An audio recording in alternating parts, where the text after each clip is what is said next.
இன்று லூர்து அன்னை விழா.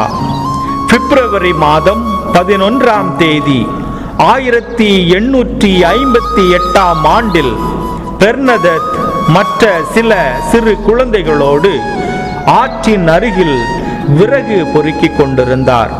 அப்பொழுது திடீரென ஒரு ஒளி தோன்றியது. அதிலே ஓர் அழகிய பெண்ணானவள் கையில் ஜெபமாலை ஏந்தி காட்சி அளித்தார். ஜெபமாலை சொல்லும்படி பெர்னதத்துக்கு அழைப்பு விடுத்தார். அத்தோடு 16 நாட்களுக்கு தொடர்ந்து இங்கு வரும்படியும் பாவிகள் மனம் திரும்ப ஜெபிக்கவும் அங்கிருந்த குருவிடம் சொல்லி ஒரு கோயில் கட்டவும் கேட்டுக்கொண்டார்.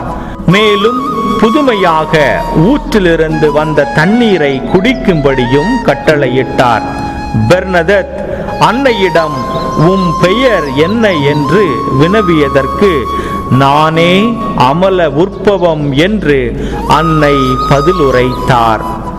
இந்த அன்னையினுடைய வேண்டுதல், இந்த அன்னையினுடைய எதிர்பார்ப்பு நாம் ஒவ்வொருவரையும் கடவுளிடம் கொண்டு சேர்ப்பது.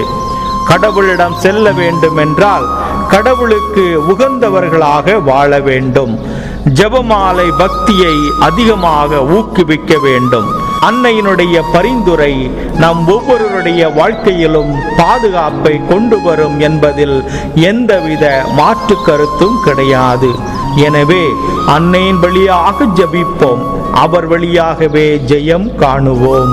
இறையாசீர் உங்கள் உள்ளத்தையும் இல்லத்தையும் நிரப்புவதாக.